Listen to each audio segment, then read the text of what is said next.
Warriors Cats, The Prophecies Begin, Book 2, Fire and Ice. This is a really good sequel to the first book.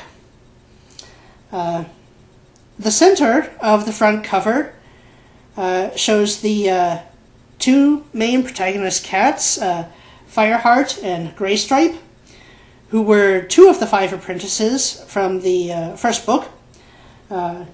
Fireheart, originally named Rusty, was a kitty pet who joined the cat clans living off in the wild.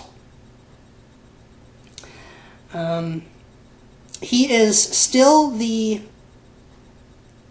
takes center stage, although Graystripe is more of a protagonist in his own right in this book.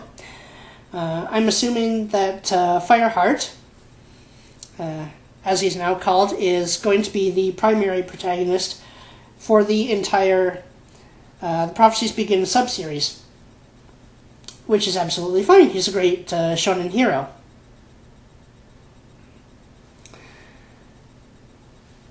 Now, at some point before the events of the first book, which was titled Into the Wild, Shadow Clan, one of the 4 feral cat clans, had driven Wind Clan from their territory.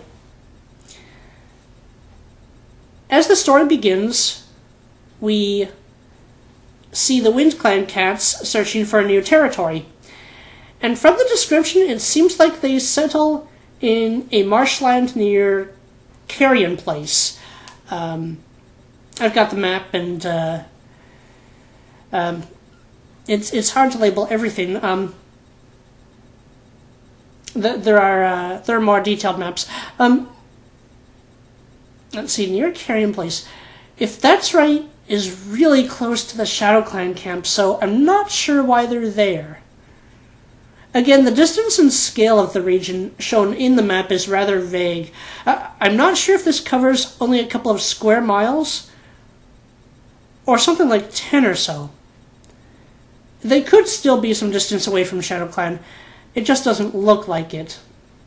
Plus, they're reduced to eating food that rats and crows go after, which is not at all the first choice of healthy cats, so they're really stressed and in rough shape. Also in the first book, the Shadow Clan leader, Broken Star, drove Wind Clan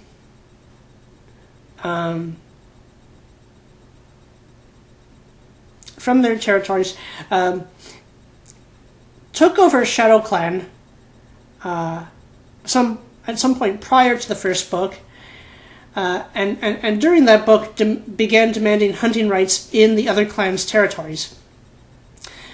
At the end of the book, Broken Star was driven out by an alliance of Thunder Clan and rebel Shadow Clan cats. And the new cat to take leadership of Shadow Clan is named Nightpelt. And we are immediately introduced to quite the complex bit of cat politics. And Nightpelt wants to keep hunting in River Clan territory, although Crooked Star, the leader of River Clan, insists that this is no longer necessary for them to do, which Nightpelt eventually agrees with, albeit reluctantly. He wants time for his clan to recover from Broken Star's reign, so ThunderClan agrees to leave them in peace for a while. And then the debate begins of whether or not to bring Wind Clan back home.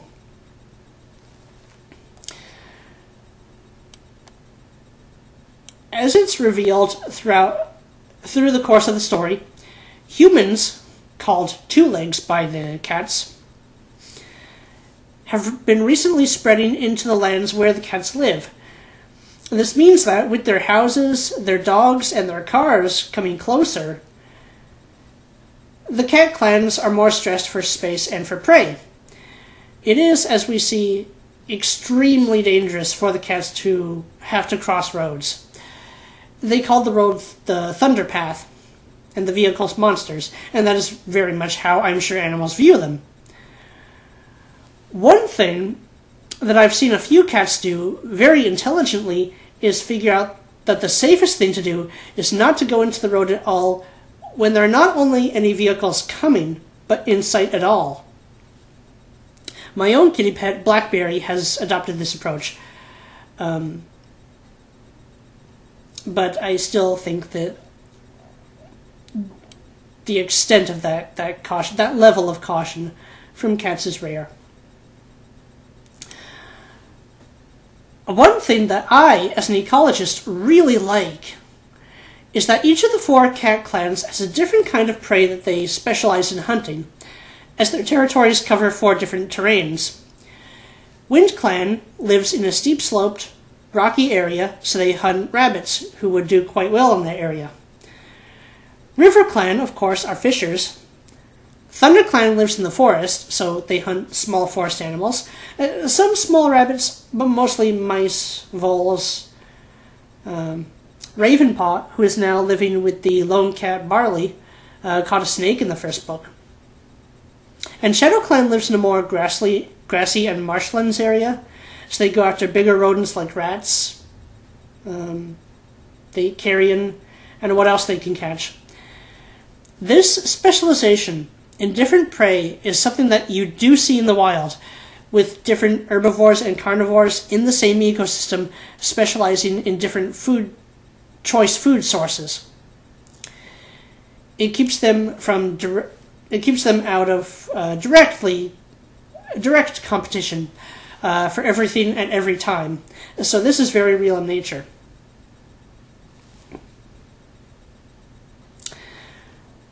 So the protagonist from the first book, Fireheart, as he's now called, which, by the way, is an awesome name for a Flareon, remains the main character, and after his first successful warrior mission, is given an apprentice of his own, a little girl kitty named Cinderpaw. Kawaii?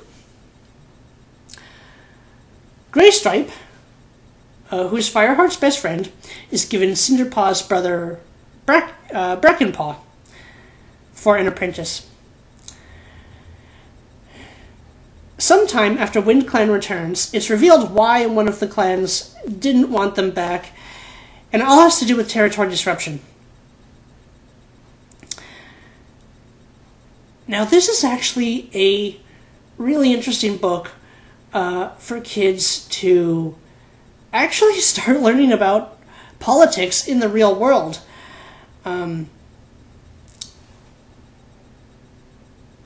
The reasons that the different clans have for the demands that they make for hunting territories, for space and for prey,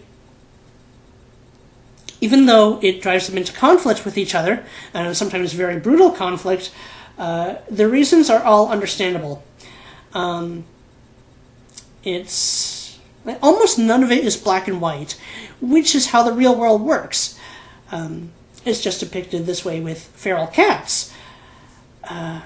So it's actually really interesting and a really good way to understand different perspectives, how alliances can form, how they can break apart, how different good intentions, different needs and desires can clash. The option of all the clans moving to a more wild area, away from the humans, is never brought up, but I'm not surprised, as cats really are not long-distance travelers. So it makes sense that would be very difficult for them to do. Maybe very, really as a last resort. Cats do not like shifting their territories. Now, as the story unfolds, the 4 clans join into 2 alliances between 2 clans each. And once again, some of the story is predictable, while many twists I actually didn't see coming. Particularly the pull towards Fireheart longing for his kitty pet family again, and what comes of that. I did not expect that to come up again.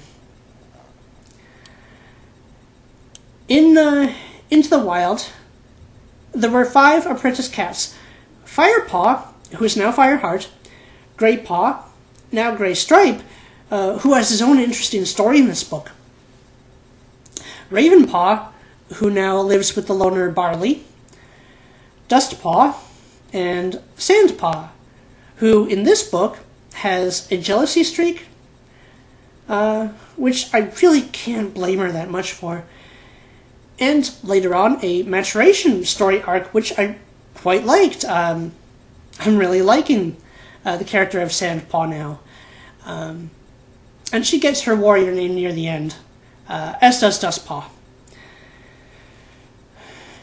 At the end of the 24th chapter, Fireheart suspects something that the readers have, by this point, been suspecting for quite a while. Tiger Claw is such a conniving chess master. I'm really interested in what he's overall trying to do.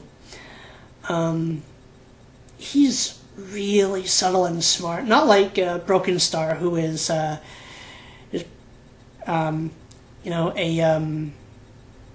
not dumb but blunt brute. And through most of this book, up until this point, Tiger Claw has really come off as rough but still reasonable. Fireheart was beginning to question the suspicions he had at the end of the last story, and I was too. I don't know what to expect from this character yet, so wow. There are a few interesting aspects of the Clan Cat's culture that I'd like to talk about. The first is, and I meant to include this in the book talk of Into the Wild, the mythology of cats having 9 lives is included. In this universe, it is a supernatural trait that cats who become clan leaders take on.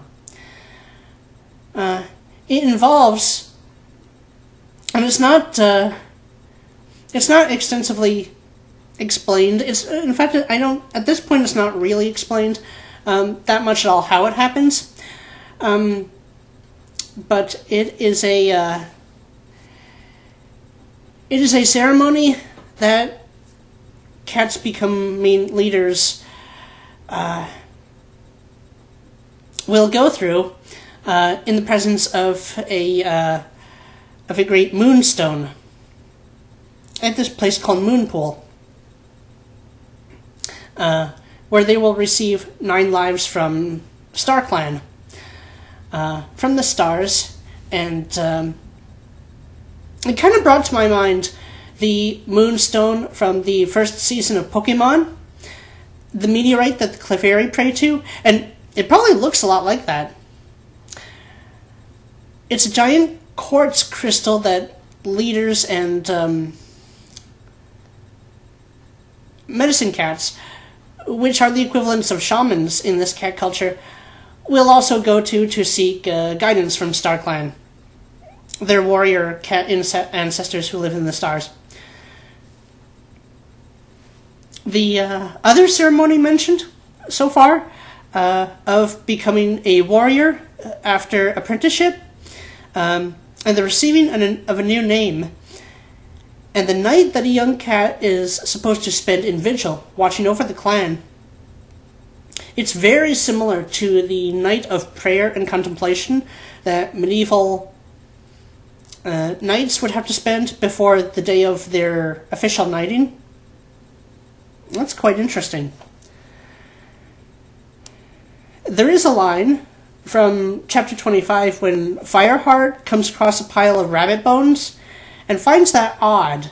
That says, quoting the line, "Clan cats normally buried the bones of their prey as a sign of respect for the life they had taken." Now this is curious. I don't think feral or wild cats actually do this. I haven't really observed cats handle prey's remains out in the woods. I have seen cats hunt in the house and in the backyard.